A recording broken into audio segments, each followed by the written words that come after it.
Bonjour à toutes et à tous, bienvenue pour cette webconférence audience et AFDAS du mois de février. Je suis avec Leïla Rose Desordons de l'AFDAS, bonjour, Bonjour, merci de votre invitation. et Nadia Bouvard d'audience. Bonjour.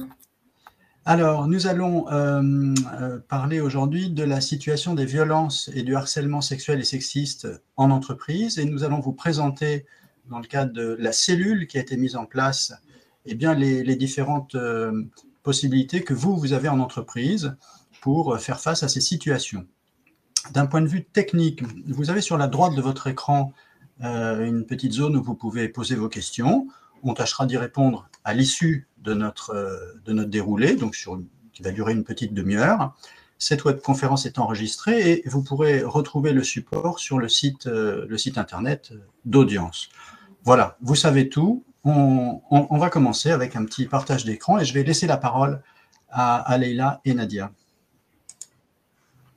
Merci.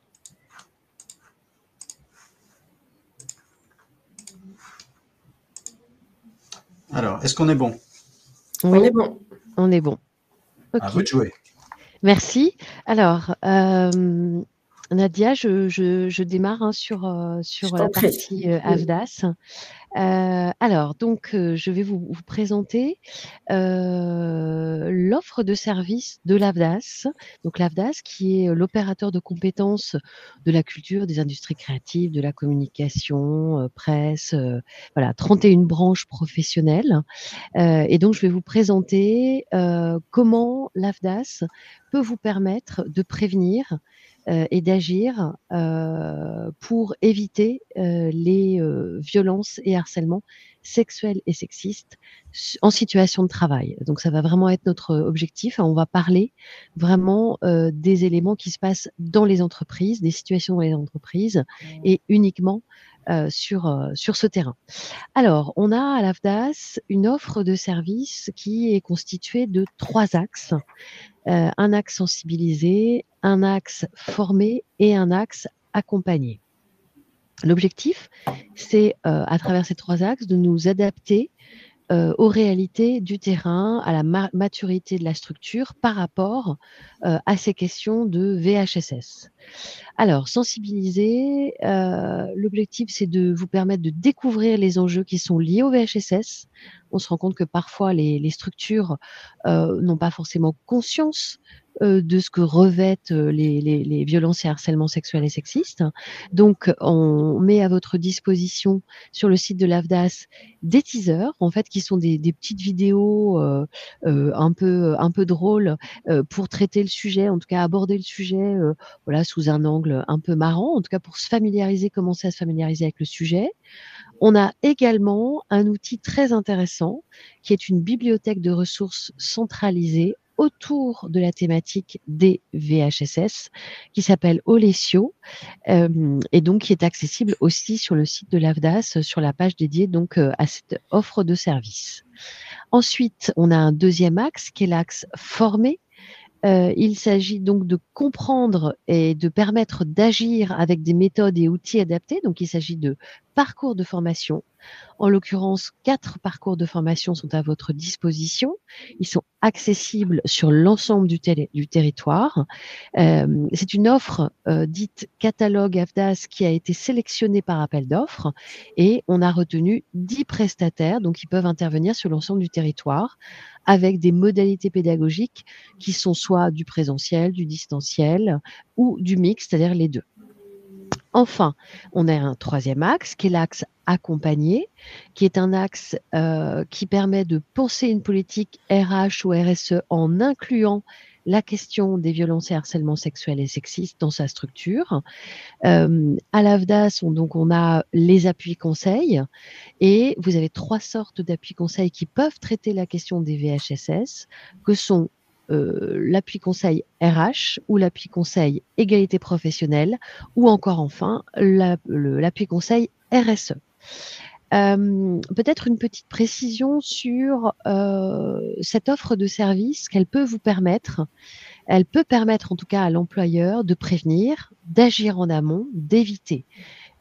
Cette offre, elle vient en amont des problématiques VHSS.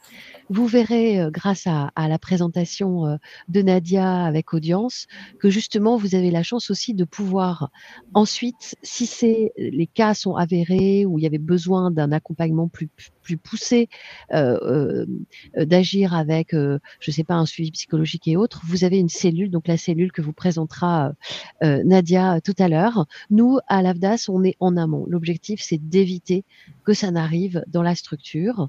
Et donc, pour préciser aussi ce que l'offre VHSS AFDAS n'a pas vocation à être, eh bien, ce n'est pas du suivi psychologique qu'on peut vous proposer. Donc, encore une fois, hein, c'est Audience qui peut vous proposer ce genre d'intervention. On ne gère pas non plus à travers notre offre les situations en cours, les situations de VHSS, et on ne donne pas des conseils juridiques. En revanche, dans le cadre de la formation, vous aurez le cadre dans lequel peut s'inscrire, la loi et ce qui est permis ou qui n'est pas permis dans le cadre des VHSS. Voilà. On peut enchaîner sur la prochaine. Voilà, merci. Donc, un petit focus sur la bibliothèque de ressources en ligne. Il s'agit d'Olesio. En fait, ce qui est intéressant, c'est que c'est vraiment un outil de sensibilisation. On l'a mis aussi à disposition des organismes de formation, des prestataires qui ont été sélectionnés dans le cadre de notre offre.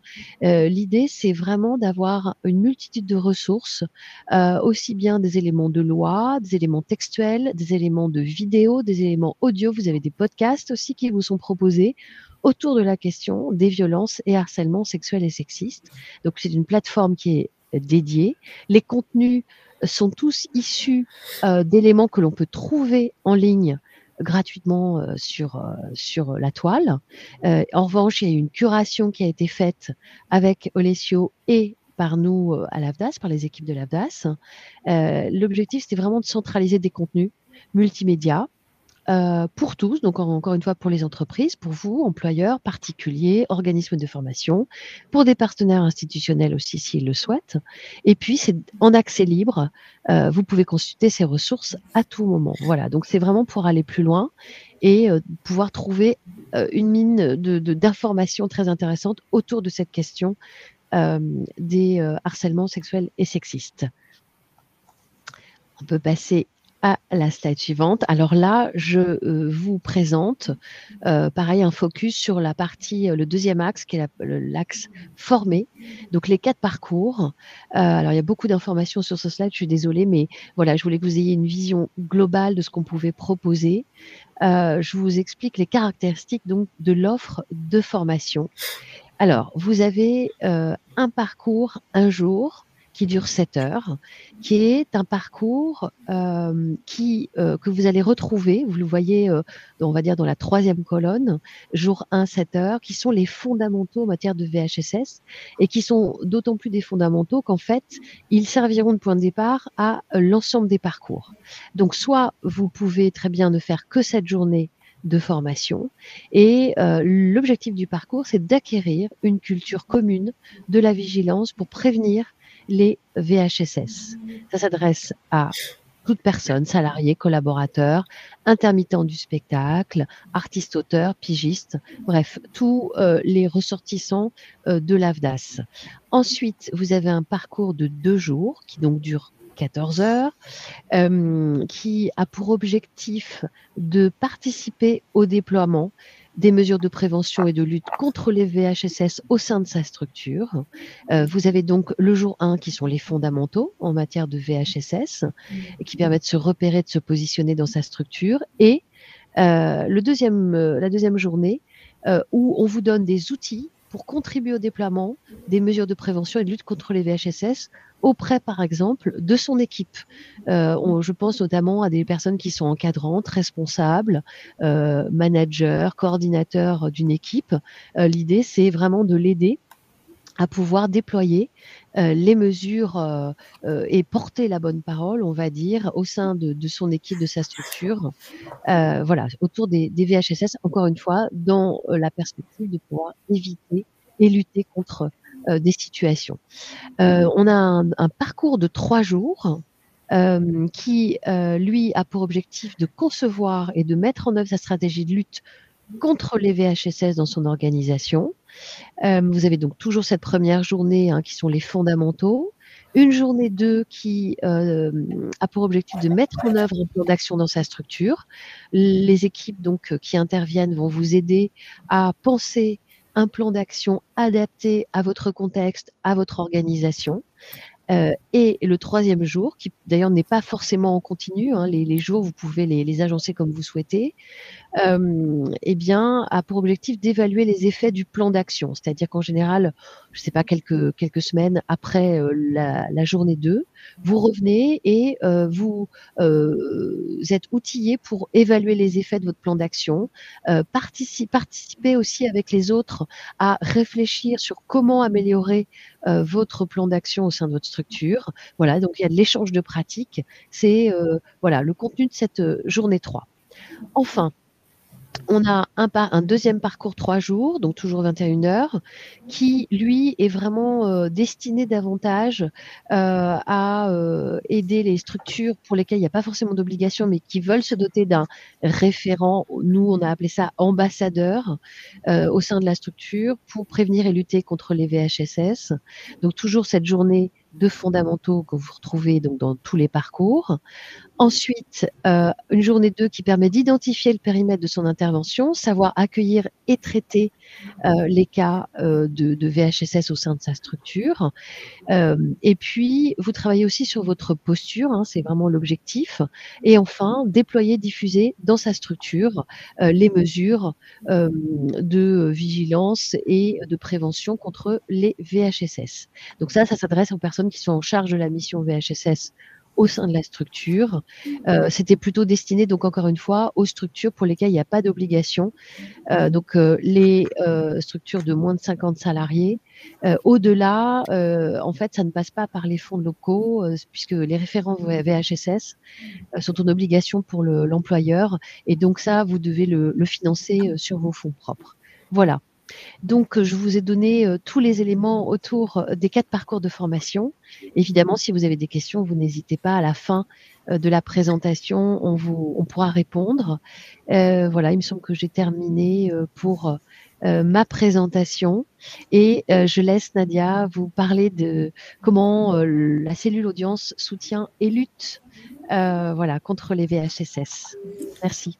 Merci beaucoup, Leïla. Alors, donc oui, en effet, je vais vous présenter donc la cellule d'écoute psychologique et juridique, donc qui est opérée par audience. Je vais vous donner un petit contexte historique, pardon. Pascal, tu peux passer à la slide d'après si tu veux bien. Merci beaucoup. Alors, cette cellule, donc, elle a été initiée par les partenaires sociaux, donc la FESAC et les organisations syndicales, donc en juin 2020.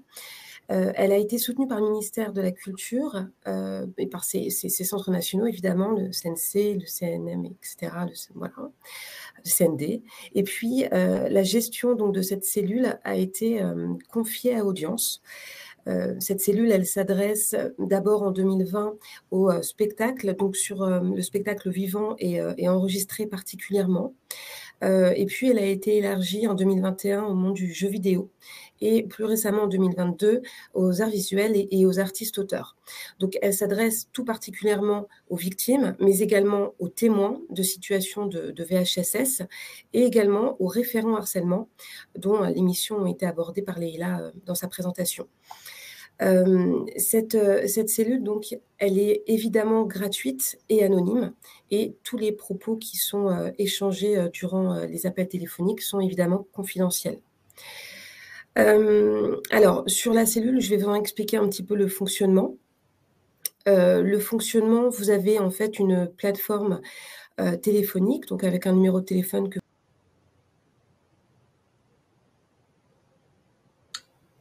Ah, on n'entend plus Nadia.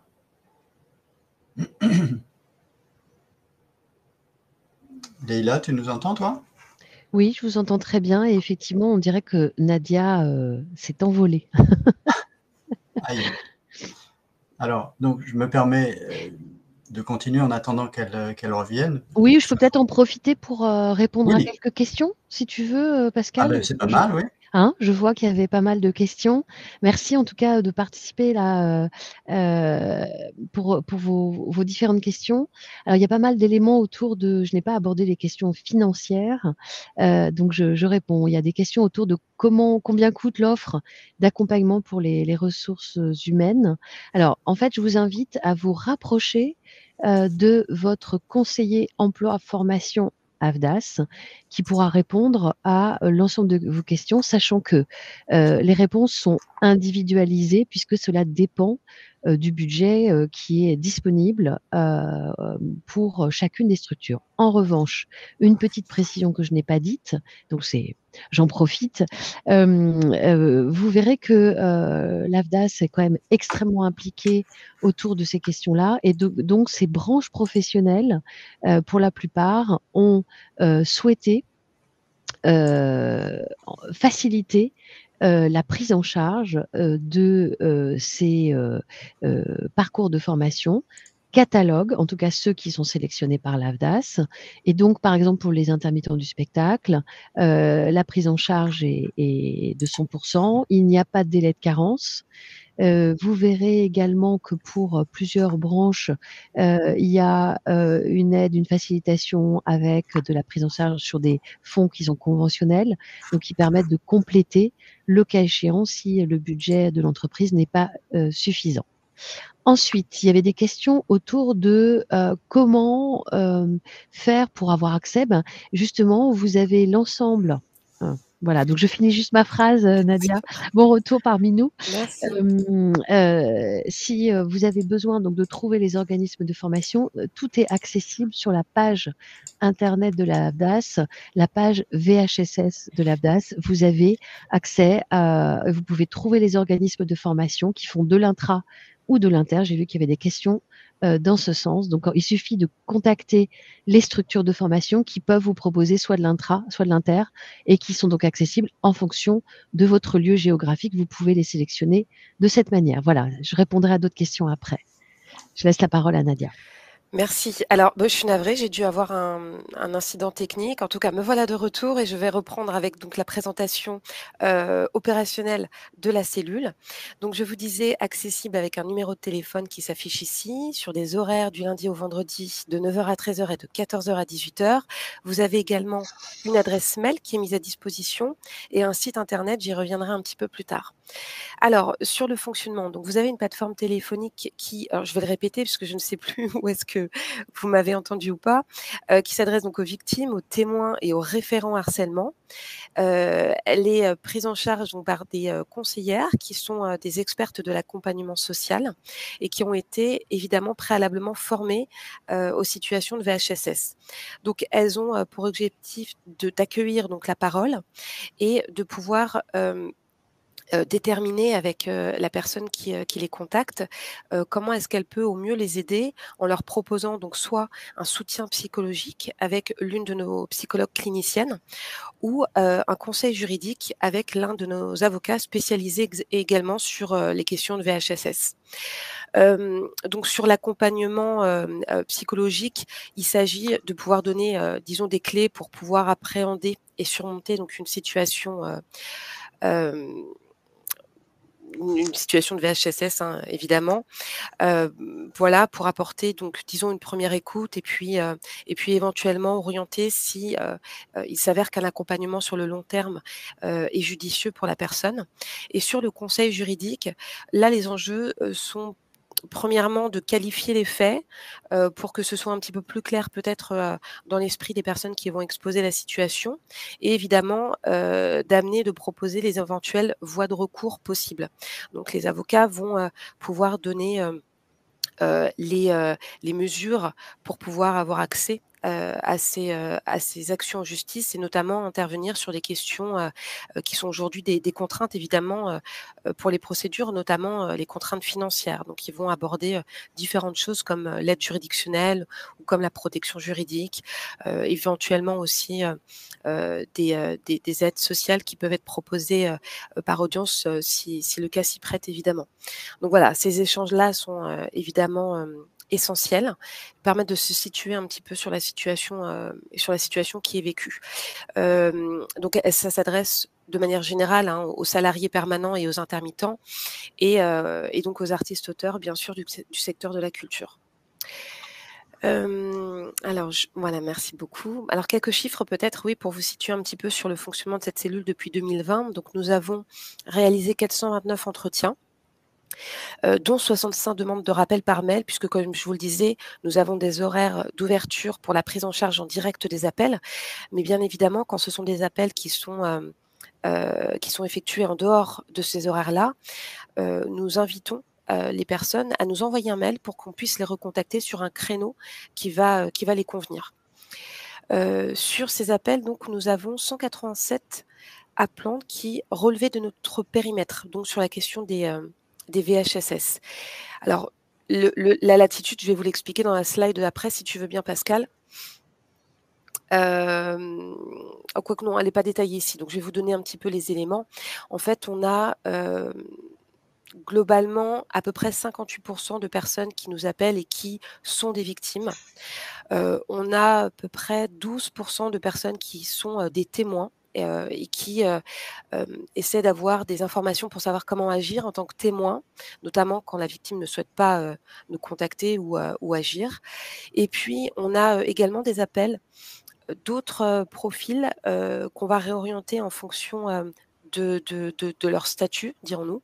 Nous avons des appels notamment de professionnels ou d'employeurs qui veulent savoir comment est-ce qu'ils peuvent soit communiquer sur la cellule, et ça j'y reviendrai avec le site internet, soit avoir des informations sur le fonctionnement de la cellule, soit avoir des informations sur une situation qui leur a été exposée et savoir un petit peu comment réagir. Donc là, on va les réorienter vers des interlocuteurs dédiés que sont globalement les organisations syndicales ou un conseil juridique, éventuellement des CCSCT. Voilà. On a également des appels d'écoles qui relèvent de la culture, d'étudiants. Donc là, ils ont des plateformes aussi nationales qui sont dédiées, comme Allodiscrime. Donc, on va les réorienter également de la même façon. Donc voilà, c'est pour vous dire que la cellule, elle a aujourd'hui une visibilité qui commence à prendre un petit peu de l'ampleur et qu'en fonction de ça, bien évidemment, quand les personnes qu'on accueille ne relèvent pas de notre périmètre, on va les réorienter. Peut-être vous donner un petit peu d'éléments aussi sur le profil des personnes qui nous appellent. Majoritairement, ce sont des femmes, 3/4 à peu près de femmes nous appellent, un quart d'hommes donc qui nous appellent également, donc des témoins, mais également des victimes. Et puis une répartition aussi, majoritairement à peu près 68% relèvent du spectacle vivant. Ensuite, nous avons à peu près 32% qui relèvent ou 30% qui relèvent du spectacle enregistré, et puis le reste se situe sur les artistes-auteurs, globalement. Voilà. Donc voilà, depuis juin 2020, nous avons accompagné 150 personnes, donc 72 sur un accompagnement psychologique, 78 sur un conseil juridique, et puis 41 personnes ont pu bénéficier donc des 2 accompagnements. Évidemment, quand cela s'avère nécessaire, nous pouvons proposer l'ensemble des accompagnements. Sur les suites juridiques menées par les victimes, donc évidemment, c'est une cellule, je le rappelle, qui est anonyme.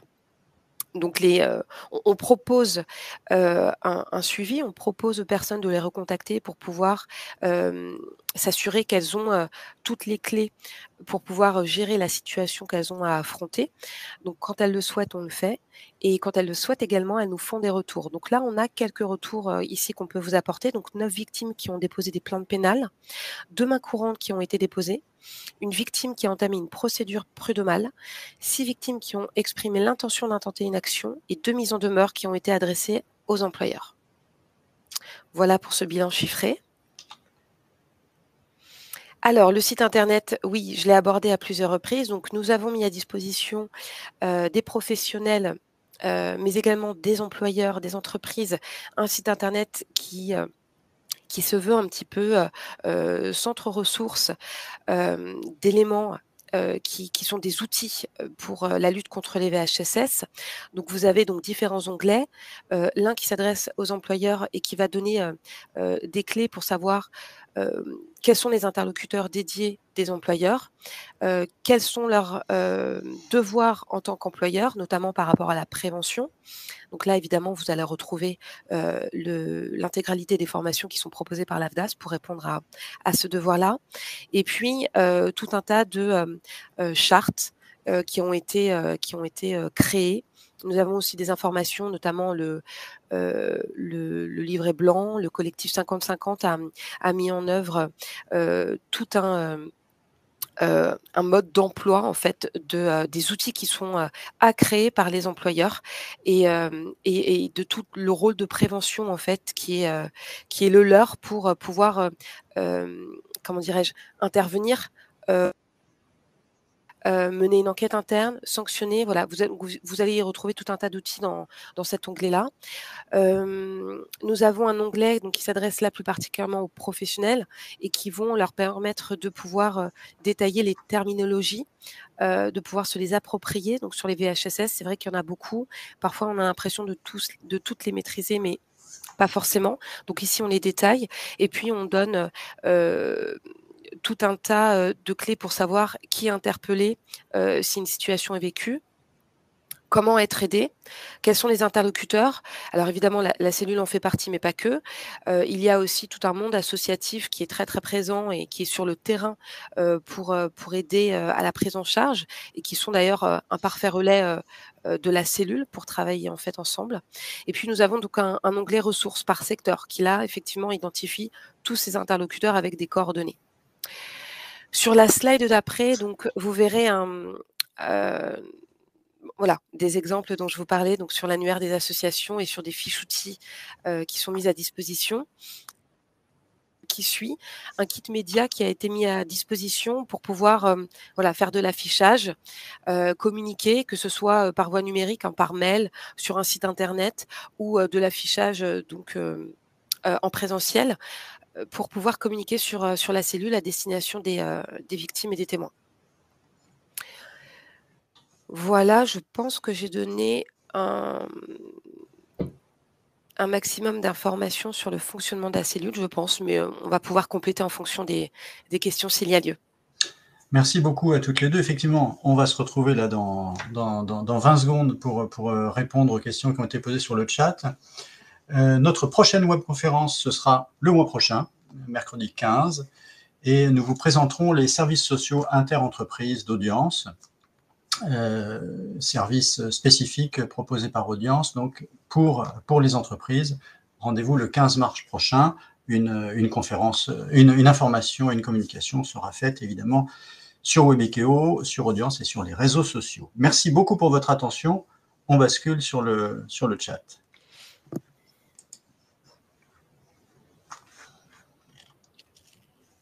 Alors, je vous laisse, Oui. je vous laisse regarder toutes les questions et opérer les réponses.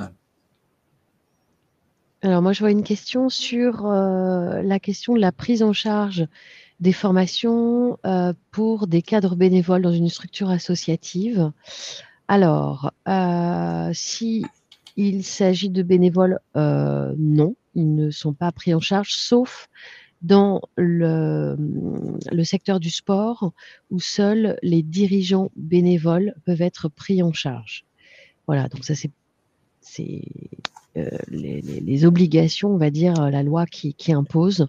Donc il n'y a pas de prise en charge pour les bénévoles possible. Donc encore une fois, sauf pour les dirigeants bénévoles dans les structures sportives. Chloé nous dit combien coûtent les prestations d'audience? Les prestations d'audience. Alors, s'agissant de la cellule, c'est une cellule qui est complètement gratuite. Hein. Elle est mise à disposition des témoins et des victimes de manière absolument gratuite. Lucie nous pose une question intéressante. Quel type de structures sont tenues d'avoir un référent en leur sein? Alors c'est une information qui est un peu complexe, mais en fait, globalement, il y a dans les entreprises de plus de 250 salariés, le Code du travail spécifie que l'obligation pour l'employeur de désigner un référent. Il précise que justement, dans ce cadre, la formation en sécurité et je me souviens plus, SSCT, je me souviens plus, pardon, de l'acronyme, ou du CSE, tous les référents harcèlement et agissement sexiste bénéficient d'une formation. Donc ça, et je vous disais tout à l'heure, elle est entièrement financée par l'employeur lui-même, puisque c'est une obligation. Donc ça, c'est pour les entreprises de plus de 250 salariés. Il y a un décret du 18 mars 2022 qui précise également que par rapport au document unique d'évaluation des risques professionnels et aux modalités de prise en charge des formations en matière de santé, de sécurité et de conditions de travail par les opérateurs de compétences, les OPCO sont autorisés à prendre en charge les formations relatives à la santé et sécurité au travail des membres du CSE et du référent harcèlement sexuel sur le plan de développement des compétences des entreprises de moins de 50 salariés. Donc, c'est ce que je vous disais tout à l'heure. Donc, pour les entreprises de moins de 50 salariés, le référent harcèlement peut être financé par des fonds de locaux. D'accord. Voilà. J'espère avoir répondu. Pardon, j'étais un peu longue, mais c'est des questions un peu précises de loi qui ont évolué en plus entre-temps. Voilà. Lucie, à nouveau, nous dit qui contacter pour organiser une formation intra, c'est-à-dire, enfin, en l'occurrence, une formation mutualisée entre plusieurs structures. Donc, c'est pas de l'intra. Alors ça, c'est de l'inter. Ouais. Voilà, c'est ça. Ouais. Alors, ce que je vous disais tout à l'heure, en fait, vous pouvez, tous les 10 organismes qui ont été sélectionnés peuvent intervenir sur de l'intra ou de l'inter. Donc, je vous ai mis dans le chat justement le lien vers la page AFDAS ainsi que vers le parcours 1, le parcours 2 et le parcours référent. Donc, il vous suffit d'aller solliciter les prestataires en fonction de votre de leur présence sur le territoire, et donc de voir avec eux comment vous pouvez mettre en place une formation. Voilà, soit de l'inter, donc soit une ou plusieurs personnes de la structure vont être en formation avec d'autres personnes d'autres structures, peut-être parfois même d'autres branches professionnelles, ce qui peut être très intéressant d'ailleurs pour partager, ou alors c'est au sein de sa structure un intra, comment ça se dit en jargon formation. Voilà. Chloé nous demande si, alors j'imagine, soit les formations, soit la cellule, vu qu'il y a deux aspects, est-ce que l'une et ou l'autre sont accessibles pour les salariés de la télécommunication? De la télécommunication. Alors, moi, je me hasarderais quand même à répondre qui est la situation que les branches du spectacle, pour ce qui est du spectacle, c'est des branches qui sont très cernées, hein, c'est l'ensemble des branches du spectacle vivant et du spectacle enregistré. Les télécommunications n'en font pas partie. Voilà pour ce qui est des champs de compétences d'audience. Pour l'AFDAS, je ne sais pas si les télécoms en font partie. Oui, alors tout à fait. Nous, en fait, sur la partie formation, la télécommunication, les télécommunications font partie des branches adhérentes de l'AFDAS. Donc oui, vous pouvez bénéficier des formations, en l'occurrence, là, qui sont proposées, des parcours de formation. En tout cas, vous pouvez solliciter les prestataires de formation sélectionnés par l'AFDAS pour être formés au VHSS. Alors, je me permets, donc Céline, un peu plus bas, nous dit « Est-ce accessible aux salariés de la production audiovisuelle ?» Alors là, pour le coup, oui. La production audiovisuelle faisant partie des branches du spectacle enregistré, donc bien sûr. Et de la culture, oui. Absolument. J'avais une question de Yasmine. J'ai été témoin d'une situation de VSS il y a plusieurs années dans le secteur culturel. Que puis-je faire maintenant ? Vous pouvez absolument appeler la cellule pour information. 30% des personnes qui nous appellent viennent exposer des situations qui datent de plus d'1 an. Donc, vous pouvez bien évidemment appeler la cellule pour avoir... alors, vous exprimer, je ne sais pas quel sera le besoin, mais à pouvoir vous exprimer ou à demander un conseil juridique, vous pouvez le faire, bien évidemment.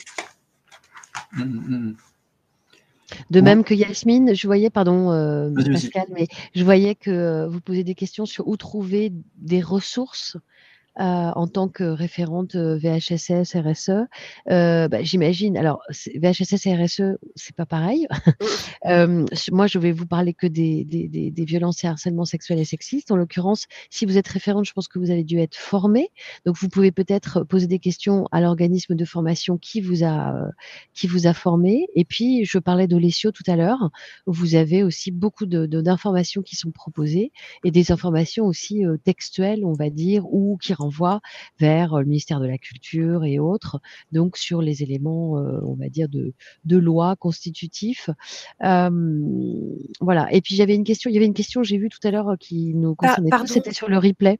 Oui, pardon, juste Leïla, pour compléter, Oui, sur le site internet dont je parlais tout à l'heure de la cellule, s'agissant des informations à destination des référents, des il y en référents, aura il y en a aussi. aussi. Oui, oui, ils peuvent y aller dans l'onglet professionnel, il y aura tout un tas d'informations pour pouvoir agir aussi. Parfait. Et donc, oui, il y aura bien un replay. Oui, la webconférence est enregistrée. Sandrine, un artiste-auteur peut, sans condition, appeler pour un soutien psy? Point d'interrogation. Un artiste-auteur peut-il appeler pour un soutien psy, c'est ça? Oui. Oui, absolument. Oui, oui, absolument. Il peut. La cellule est ouverte aux artistes-auteurs depuis 2022, donc sans aucun problème. Ok. Je vois une question sur la formation un jour. Est-ce que nous recevons une attestation de formation de lutte contre les VHSS? Alors, vous recevez une attestation de fin de formation. Donc, c'est bien de la formation. Après, oui, il est indiqué l'intitulé du parcours que vous avez suivi. Après, je ne sais pas, enfin, peut-être que vous pourrez préciser votre question, mais je ne sais pas si derrière ça prévaut, on va dire, comme étant un lutteur plus aguerri sur les questions de VHSS. Enfin, voilà, si vous voulez préciser peut-être votre question, Nadia. Voilà, en tout cas, oui, c'est de la formation, donc évidemment que vous recevez une attestation de fin de formation. On a pas mal de questions qui tournent autour des conditions éventuelles ou nécessaires pour obtenir des subventions. Est-ce que vous pouvez préciser des choses là-dessus ou est-ce que c'est hors de notre champ? Alors, en fait, pour le spectacle vivant, ainsi que pour l'audiovisuel, alors l'audiovisuel, je sais que le CNC propose une action de sensibilisation qui dure, je crois, une demi-journée et qui permet ensuite donc aux responsables de la structure de production de pouvoir bénéficier de subventions, de pouvoir demander en tout cas des subventions. Et puis pour le spectacle vivant, idem, il faut avoir suivi, donc soit je crois que c'est une demi-journée ou une journée de formation. Moi, je recommande chaudement de suivre une journée de formation parce que voilà, pour bien ancrer sa pratique, comprendre de quoi il s'agit, se repérer sur ce qui est possible ou ce qui n'est pas possible. Voilà, donc bien intégrer les éléments. Je vous recommande de faire une journée de formation. Voilà. Donc, sinon, il y a des questions sur où trouver les formations. Alors, il y a les organismes de formation sont référencés sur le site de l'AFDAS. Oui. On les trouve aussi en faisant des recherches directement sur un moteur de recherche, justement. Voilà ce que l'on pouvait dire sur ce sujet. Merci beaucoup pour votre attention à toutes et à tous. Merci Leïla, merci Nadia. Merci à vous. Merci de votre Les sites attention. sont donc ouverts, n'hésitez pas à les consulter. Excellente journée à vous et pour ceux qui sont intéressés, on se retrouve donc le mois prochain pour notre webconférence du mois de mars. Merci beaucoup, à bientôt. Merci. À bientôt. Merci.